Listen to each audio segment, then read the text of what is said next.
Hello everyone, I am आरजू चौहान। आज की video में एक बड़े इंपॉर्टेंट टॉपिक के बारे में डिस्कस करने वाले हैं, वो है grading, it's meaning, types and uses. बड़ा इंपॉर्टेंट टॉपिक है असेसमेंट फॉर लर्निंग का। चलिए डिस्कस करते हैं ग्रेडिंग क्या होता है। आई थिंक ग्रेडिंग वर्ड जो है वो हर किसी को पता है, जितने भी स्टूडेंट्स हैं उन्हें अपने स्कूल में या कॉलेजेस में कहीं ना कहीं ग्रेडिंग ज़रूर मिली होगी। तो देख लेते हैं ग्रेडिंग क्या होती है।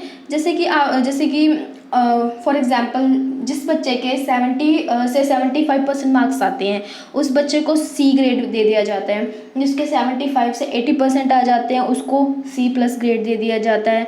उसी तरह से क्या है, ये आगे आगे जितने जितने मार्क्स बच्चे के बढ़ते जाते हैं उतने उतने मार्क्स के उनको ग्रेड दे दिए जाते हैं, B grade, B plus grade. अब जिस बच्चे के 90% से 92% मार्क्स हैं उसको ए माइनस ग्रेड दे दिया। जिस बच्चे के 93 से 97% है उसको ए ग्रेड दे दिया। और जिस बच्चे के अपना 97 से 100% मार्क्स है उसको क्या है, ए प्लस ग्रेड दे दिया। इस तरह से क्या कैटेगराइजेशन कर दिया जाता है जब भी बच्चों का अलग अलग मार्क्स के अकॉर्डिंग अल्फ़ाबेटिकली जब बच्चों को क्या कर दिया जाता है, कैटेगराइज कर दिया जाता है, तो उसको हम कहते हैं ग्रेडिंग करना। मीनिंग देख लेते हैं ग्रेडिंग का क्या है। According to Cambridge dictionary, grading is the process होती है क्या, फाइंडिंग द क्वालिटी, किस चीज़ की, क्वालिटी को फाइंड करने की, प्रोडक्ट के, सब्सटेंस के और ऑर्गेनाइजेशन के।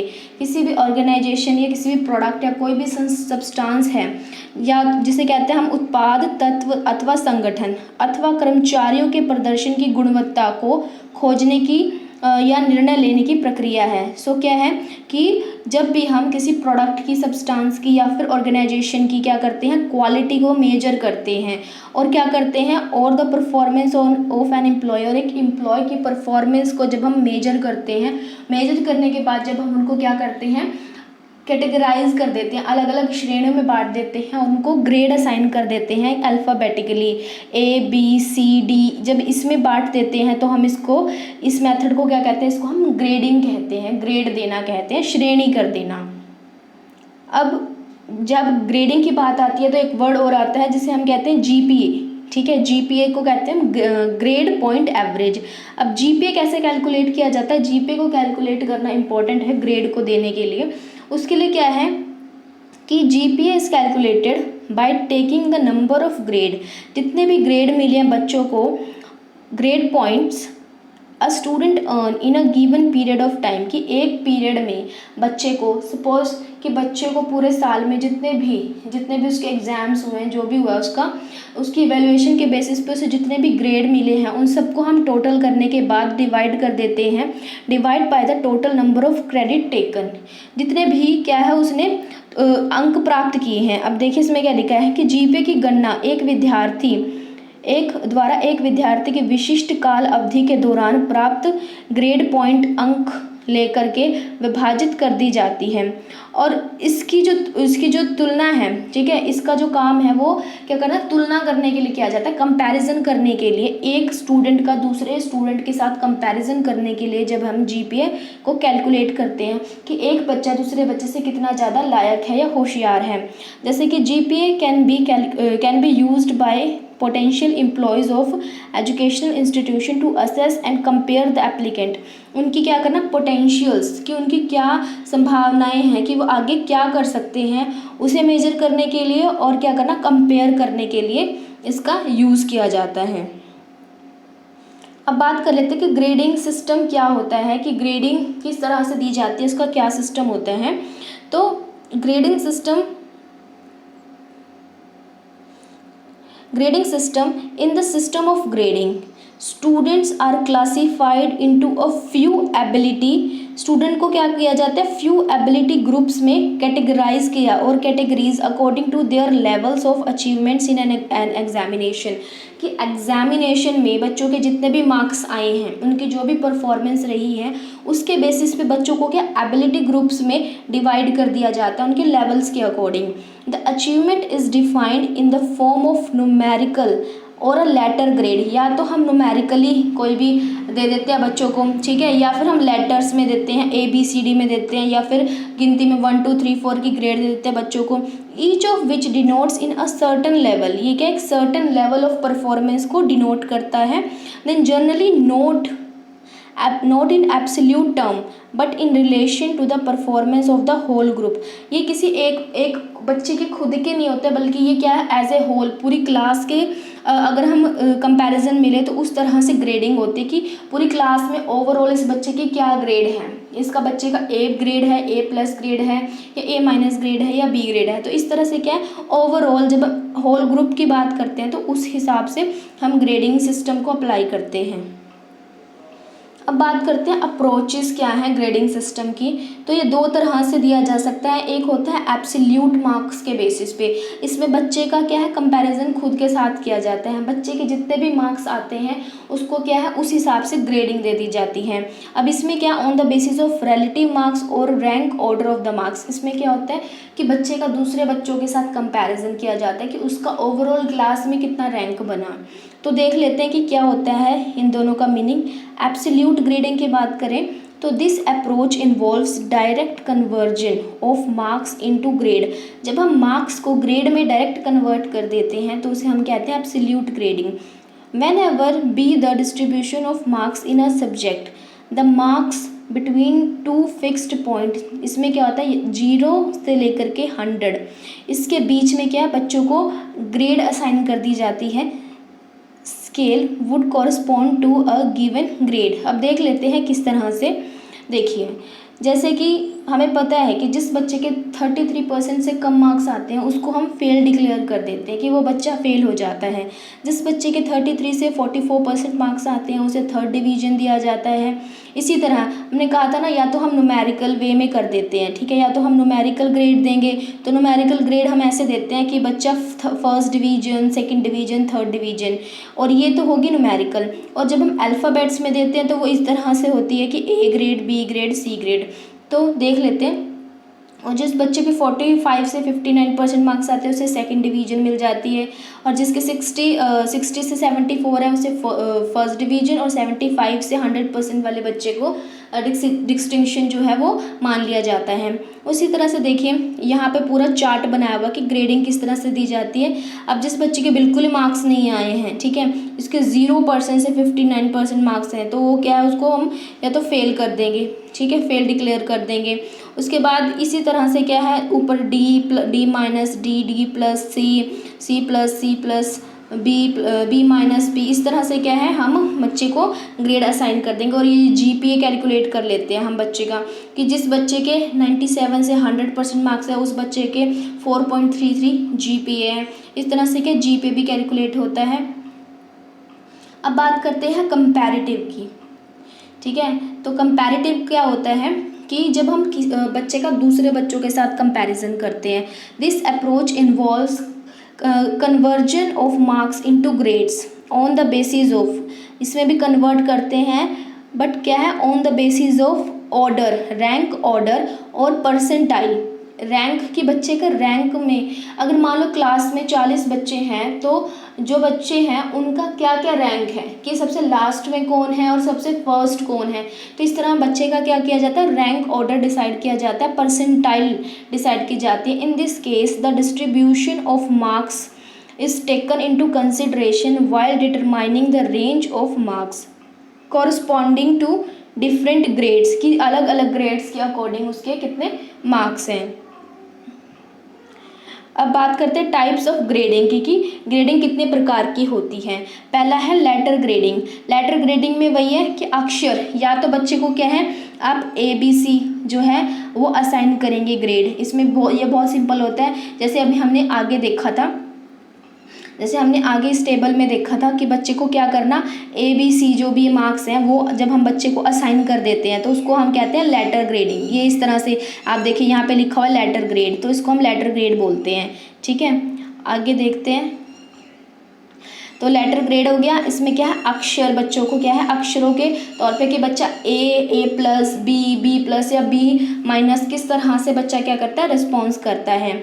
उसके बाद आ जाता है परसेंटेज में, कि परसेंटेज के अकॉर्डिंग कितना। अब मान लो किसी बच्चे के, वही वाली बात है ना, कि किसी बच्चे के 100 में से 60 मार्क्स हैं, ठीक है, 100 में से 60 मार्क्स है, तो हम उसको कहेंगे कि बच्चे का 60% ग्रेड है बच्चे की।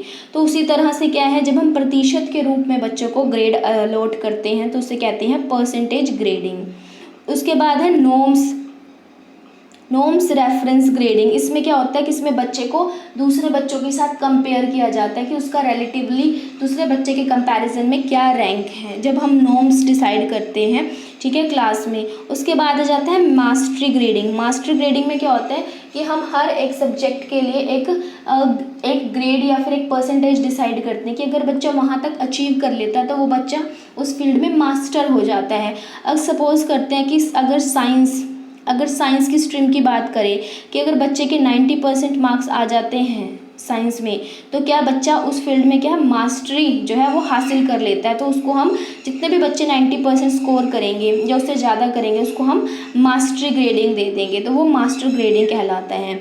दूसरा अगला है पास और फेल। इसमें क्या बच्चे को या तो पास या तो फेल जो है वो बता दिया जाता है, ये सबसे ईजी मेथड है। उसके बाद है नरेटिव। इसमें क्या होता है कि बच्चे को जो भी हम ग्रेड देते हैं उसके साथ क्या एक नरेशन, कि एक जो नरेशन है मतलब क्या है, वर्णन कर देना उसकी कोई भी क्वालिटी है या उसकी अचीवमेंट है, जब हम उसको लिखित रूप में, ठीक है, in the form of words जब हम उसको नरेट कर देते हैं उसकी मार्कशीट पर, तो उसे हम नरेटिव ग्रेडिंग भी बोलते हैं। उसके बाद है चेकलिस्ट ऑफ ऑब्जेक्टिव्स। अब इसमें क्या है कि चेकलिस्ट बनाई जाती है। जैसे आपने देखा होगा कि जब भी हमें सर्टिफिकेट मिलता है तो वहाँ पे क्या है, वहाँ पे आउटस्टैंडिंग, वहाँ पर काफ़ी सारी चीज़ें लिखी होती हैं, जैसे कि आउटस्टैंडिंग लिखा होता है, गुड, वेरी गुड, ठीक है, आउटस्टैंडिंग, वेरी गुड, ठीक है, गुड लिखा होता है। उसके बाद लिखा होता है पुअर, वेरी पुअर। तो ये क्या होती है, एक चेकलिस्ट होती है। तो बच्चा जिस भी कैटेगरी को बिलोंग करता है, टीचर क्या उस पर टिक लगा देती है, चेकलिस्ट लगा देती है। हर एक चीज़ का होता है, या तो आप लगा सकते हो कि बच्चे की अटेंडेंस, इसमें क्या होता है या तो बच्चे की अटेंडेंस है कि बच्चे की अटेंडेंस आउटस्टैंडिंग है, ठीक है, गुड है, वेरी गुड है। या बच्चे की क्लीनलीनेस की भी बात करें ना, कि बच्चा स्कूल में साफ़ सुथरा आता है या नहीं है, उसमें भी होता है कि बच्चा गुड है, वेरी गुड है। तो टीचर बच्चे को ऑब्जर्व करते हैं, जो भी करते हैं, तो उस हिसाब से क्या बच्चे को चेकलिस्ट ऐसे साइन कर देते हैं चेकलिस्ट पे, तो उससे पता चल जाता है कि हाँ बच्चा इस जगह क्या करता है, स्टैंड करता है। अगला आता है पोर्टफोलियो। पोर्टफोलियो में क्या होता है कि बच्चे की हर एक एक्टिविटी का एक रिकॉर्ड मेंटेन करके रखा जाता है, इकट्ठा करके रखा जाता है, चाहे बच्चे की करिकुलर हो या फिर को करिकुलर हो।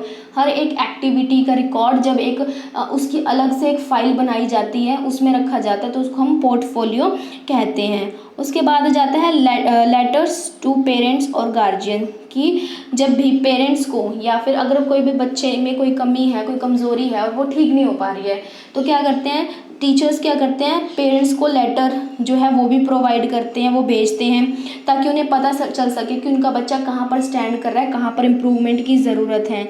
उसके साथ क्या है पेरेंट्स टीचर कॉन्फ्रेंसेस, कि स्कूल्स में जैसे हम भी स्कूल्स में पढ़ते थे तो हमारी भी पीटीए मीटिंग होती थी, तो ये भी एक ज़रिया है ग्रेडिंग असाइन करने का। यहाँ पे क्या है पेरेंट्स और टीचर के बीच में क्या होता है इंटरेक्शन होता है, कि टीचर बच्चे के बारे में बताता है कि वो कैसा है स्टडीज़ में। उसी तरह से क्या है कि माँ बाप भी बच्चे के बारे में बताते हैं कि हाँ वो घर पे मतलब स्टडी में टाइम देता है, बाकी के काम जो है वो ठीक से करता है नहीं करता। तो इससे क्या है कि बच्चे की कमियों का भी पता चल जाता है कि बच्चे की स्ट्रेंथ क्या है, वीकनेसेस क्या है, और फिर टीचर्स क्या है उन्हें दूर करने का प्रयास करते हैं। अब बात करते हैं कि यूजेस और फंक्शंस, की फंक्शंस क्या है ग्रेडिंग के। तो पहला है एनहेंसिंग स्टूडेंट्स लर्निंग थ्रू, बच्चों की क्या करना लर्निंग। जब हम बच्चों को ग्रेड्स असाइन करते हैं तो क्या बच्चों की लर्निंग बेटर होती है। तो इससे क्या होता है कि clarity instructional objectives for them, उनके लिए क्या करना अनुदेशात्मक उद्देश्यों को स्पष्ट करने के लिए सहायक होता है ये, कि जब भी हम लर्निंग ऑब्जेक्टिव सेट करते हैं बच्चों को पढ़ाने के लिए, तो हम कुछ अपने ऑब्जेक्टिव सेट करते हैं कि बच्चा क्या होगा, मतलब क्या will be able to do, कि बच्चा क्या करने के लायक होगा हमारे पढ़ाने के बाद। तो इससे क्या होता है कि अगर बच्चे की हम लेवल का हमें पता चल जाएगा, तो हम क्या करेंगे उससे बेहतर तरीके से और आसान तरीके से हम अपने ऑब्जेक्टिव को सेट कर पाएंगे, अच्छे इंस्ट्रक्शनल एड्स को यूज़ कर पाएंगे बच्चे को क्या करने के लिए पढ़ाने के लिए, और टीचिंग लर्निंग जो भी एक्सपीरियंसेस है वो क्या इफेक्टिव हो जाएंगे इससे। उसके बाद है showing student strength and weaknesses, grade से क्या पता चलता है कि बच्चे की क्या कमियां हैं, बच्चे की क्या शक्तियां हैं, इसका भी हमें ग्रेड से पता चल जाता है और हम कमियों को दूर करने का प्रयास करते हैं। उसके बाद है providing information on personal social development. अब ग्रेडिंग से क्या होता है कि बच्चे की पर्सनल ग्रोथ कैसी है और सोशल ग्रोथ कैसी है, क्योंकि ग्रेडिंग हर तरह से अलॉट की जाती है, चाहे बच्चों की कोई भी, या तो बच्चों की क्लासरूम में बिहेवियर से रिलेटेड हो, उसकी क्लीनलीनेस से, तो हर तरह की जो हमें उसकी पर्सनल भी और उसकी सोशल भी, कि उसका व्यवहार कैसा है क्लासरूम में दूसरे बच्चों के साथ, तो हमें हर चीज़ की इन्फॉर्मेशन बच्चे के बारे में मिल जाती है ग्रेडिंग से। उसके बाद है कि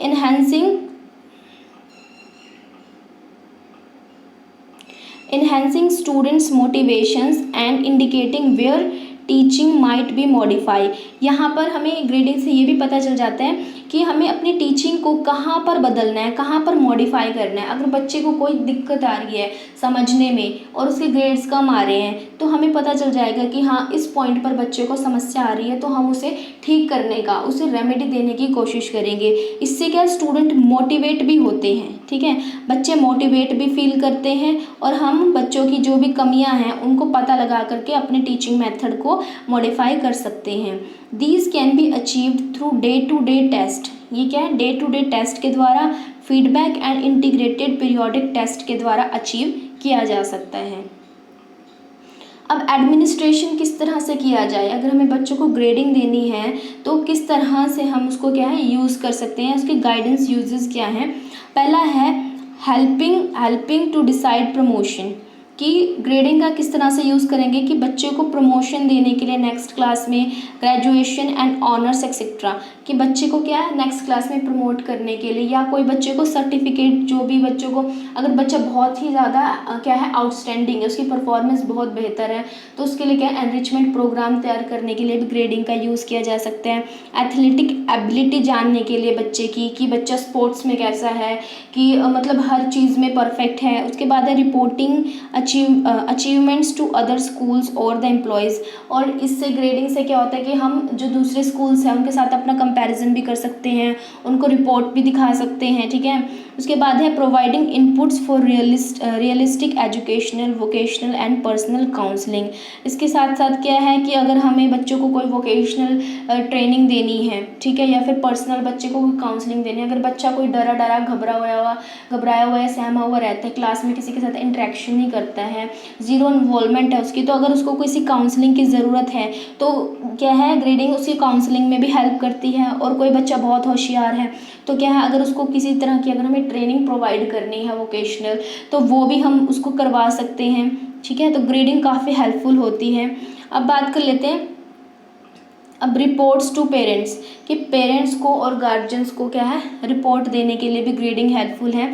जैसे grading and reporting system also perform parents and guardians of the students on the progress of their works। तो क्या है कि पेरेंट्स को भी क्या है बच्चे की प्रोग्रेस के बारे में क्या है पता चल जाता है ग्रेडिंग से। Likewise grades and reports communicate objectives to parents.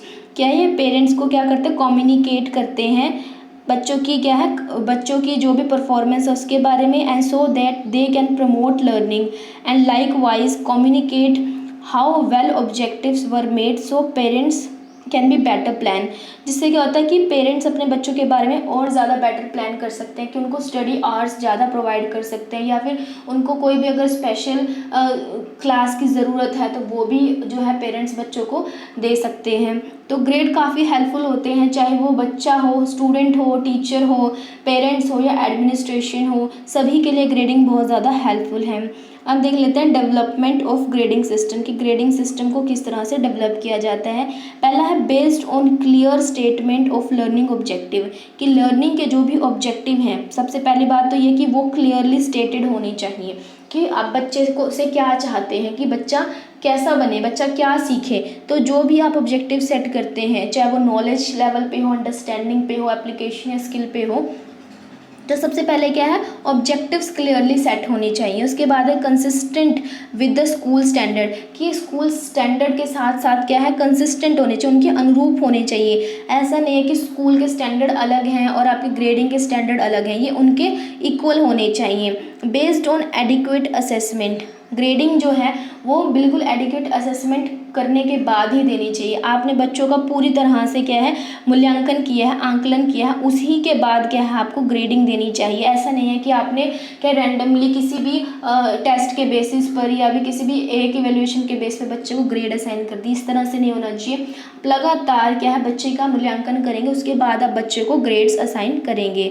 उसके बाद है based on the right level of detail, कि बिल्कुल सही और सटीक सूचना के आधार पर ही बच्चे को ग्रेड दे देनी चाहिए। उसके बाद है providing for parents teacher conference as needed, और जहाँ पर भी ये ज़रूरत हो कि पेरेंट्स और टीचर के मीट की ज़रूरत है तो वहाँ पर उसे करवाया जाना चाहिए। अब एडवांटेजेस की बात करते हैं कि इसके क्या क्या एडवांटेजेस है, क्या क्या लाभ है। पहला है ग्रेडिंग पैटर्न डिस्क्रिप्शन।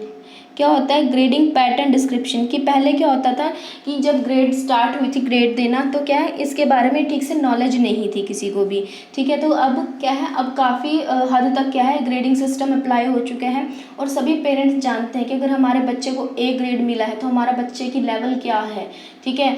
तो मतलब वो हर एक ओवरऑल एक्टिविटी में ऑन द एवरेज बेसिस क्या है बच्चा ए पर स्टैंड करता है। तो इसी तरह क्या है कि हर पेरेंट्स को क्या अपने बच्चों के बारे में पता चल जाता है, पूरी डिस्क्रिप्शन जो है वो पता चल जाती है, और टीचर को भी पता चल जाता है कि हमारे क्लास में क्या है ब्रिलियंट स्टूडेंट्स कौन से हैं, पुअर कौन से और एवरेज कौन से हैं, तो क्या डिस्क्रिप्शन मिल जाती है।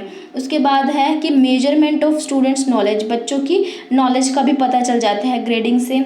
उसके बाद है takes the pressure off from the students at a certain level, बच्चों के ऊपर से भी क्या है प्रेशर हट जाता है। अब आप देखिए कि ग्रेड में क्या है कि जिस बच्चे के 70 to 75% मार्क्स आए हैं, ठीक है, उस बच्चे को क्या है सी ग्रेड मिल रहा है। तो चाहे बच्चे 72 मार्क्स ले, बच्चा 73 ले, 74 ले, इन सभी के बीच में क्या बच्चे को सी ग्रेड ही मिलेगा। उसी तरह से अगर आप लगा लीजिए जिस बच्चे के 95% मार्क्स हैं और 100% मार्क्स हैं, उस बच्चे को ए प्लस ग्रेड मिलेगा। तो बच्चे जो छोटे छोटे मार्क्स के पीछे एक दो नंबर के पीछे भागते थे, तो क्या बच्चे का उस चीज़ के पीछे भी स्ट्रेस थोड़ा कम हो जाता है। बच्चे को पता है कि मेरे को ज़्यादा मेहनत करने की ज़रूरत भी नहीं है, अगर मैं 90% मार्क्स भी ले आया तो भी मुझे ए प्लस ग्रेड मिलेगा। और क्या है इससे बच्चे को थोड़ा स्ट्रेस भी जो है वो कम हो जाता है। उसके बाद है कि idea about weaknesses and strength, बच्चे की वीकनेसेस और बच्चे की स्ट्रेंथ के बारे में आइडिया लग जाता है, ऑब्वियस बात है। Then make class work easier, class का जो काम है वो बहुत ज़्यादा आसान हो जाता है, ठीक है। उसके बाद है बेटर कंपेरेबिलिटी, हम स्टूडेंट्स को क्या है कंपेयर कर सकते हैं एक दूसरे के साथ। देन कंपेरेबिलिटी अमंग सब्जेक्ट, बच्चों को भी हम कंपेयर कर सकते हैं, उसके साथ साथ सब्जेक्ट के साथ भी कंपेयर कर कि बच्चा किस सब्जेक्ट में बेहतर है, कि बच्चा मैथ्स में बेहतर है, साइंस में बेहतर है, और बाकी क्या है अगर मान लो उसको एसएससी में हिंदी में या कोई दिक्कत आ रही है तो हम उसको इम्प्रूव करने की कोशिश करते हैं। तो सब्जेक्ट के बीच में भी कंपेरिजन किया जा सकता है, और उसके साथ साथ क्या बच्चे की एक मीनिंगफुल प्रोफाइल तैयार हो जाती है, जिसमें क्या बच्चे की करिकुलर को करिकुलर एक्टिविटीज़, उसके sports, games, dancing, aesthetic sense, हर चीज़ का रिकॉर्ड मेंटेन किया जाता है ओवरऑल। तो इससे क्या होता है बहुत अच्छी और मीनिंगफुल बच्चे की प्रोफाइल क्या है वो बन जाती है। अब बात कर लेते हैं इसकी कुछ डिसएडवांटेजेस भी हैं, ठीक है। ग्रेडिंग क्या है, ग्रेडिंग इतना आसान भी नहीं है ग्रेडिंग असाइन करना, तो देख लेते हैं इसकी कुछ डिसएडवांटेजेस। पहला है it does not instil sense of competition, यह प्रतियोगिता की भावना का विकास नहीं करता है। अब देखिए ग्रेड असाइन है, ठीक है, अब आप खुद देखिए जिस बच्चे के 90% मार्क्स हैं, ठीक है, और जिस बच्चे के 94% मार्क्स हैं, ठीक है, तो क्या वो दोनों बच्चे इक्वल हैं, ठीक है, दोनों को हमने ए ग्रेड दे दिया। अब देखिए 94% वाले मार्क्स हैं, इससे 4% मार्क्स ज़्यादा लिए हैं, इनके बीच में क्या है ग्रेड देने से क्या कंपटीशन की भावना ख़त्म हो जाती है। अब बच्चा क्या है ये ऐसे सोचते हैं कि मेरे भी इतने ग्रेड मिले हैं, तुम्हें भी इतने ग्रेड मिले हैं, तो क्या है कंपटीशन एक तरह से ख़त्म हो जाता है बच्चे के बीच में। दूसरा है note and accurate representation of performance and knowledge gained. अब इसमें क्या है कि देखिए इसमें बच्चों के मार्क्स के अकॉर्डिंग क्या है उनको ग्रेड दे दी जाती है।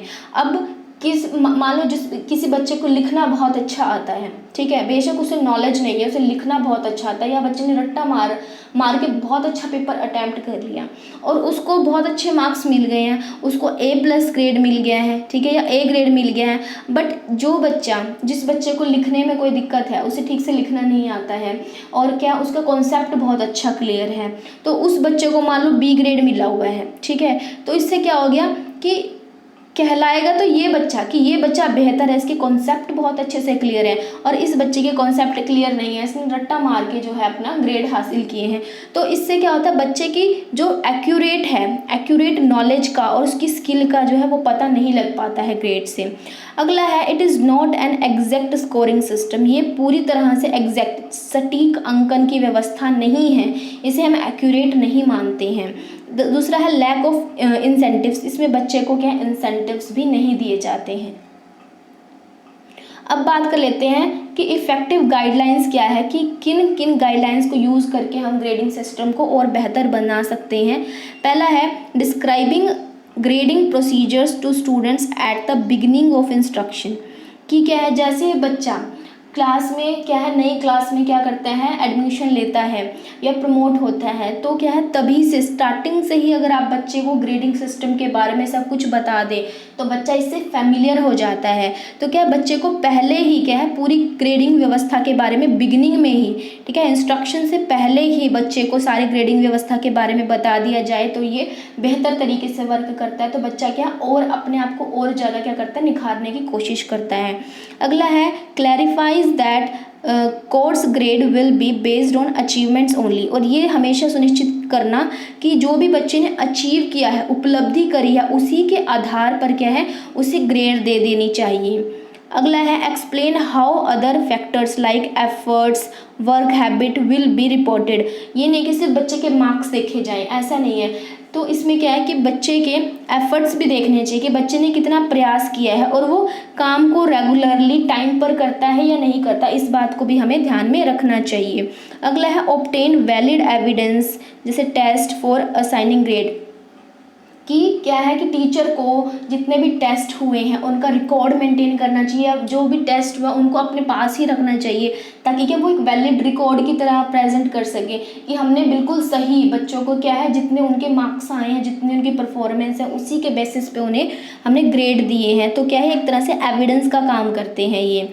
अगला है relating grading procedures to intended learning outcomes, तो क्या लर्निंग आउटकम्स के साथ क्या ग्रेडिंग को क्या करना चाहिए, रिलेट करना चाहिए। उसके बाद है ट्राई टू प्रिवेंट चीटिंग से बचना चाहिए कि बच्चा नकल मार के कोई काम तो नहीं कर रहा और उसको अच्छे ग्रेड मिल रहे हैं, तो इस तरह से क्या चीटिंग को क्या है प्रमोट नहीं करना चाहिए, चीटिंग से नकल से बचाव करने का प्रयास करना चाहिए। Then return and review all test result as soon as possible, कि जितने भी हमने टेस्ट लिए हैं बच्चों की उनको क्या करना, उनको बार बार क्या करना, चेक करना, रिव्यू करना जितनी जल्दी हो सके। Be fair, avoid bias when in doubt, हमेशा फेयर रहना चाहिए, निष्पक्ष रहना चाहिए, और जैसे ही आपको पता चले कि कोई गड़बड़ है या फिर कोई भी आपको डाउट है, संदेह है, तो क्या करना चाहिए, उसकी इंक्वायरी करनी चाहिए और क्या बायसनेस से बचना चाहिए। Review the evidence, if still in doubt give the higher grade, ठीक है, आपने सब कुछ जांच लिया, परख लिया, फिर भी आपको कोई डाउट नहीं दिखा कि कोई गलती नहीं, तो आप क्या है फिर बच्चों को क्या करेंगे, हायर ग्रेड दे सकते हैं। तो इन गाइडलाइंस का अगर हम यूज़ करें तो क्या हमारी जो भी ग्रेडिंग सिस्टम है वो इफ़ेक्टिव हो जाएगी। तो आज की वीडियो में इतना ही गाइस, मिलते हैं आपसे नेक्स्ट वीडियो में।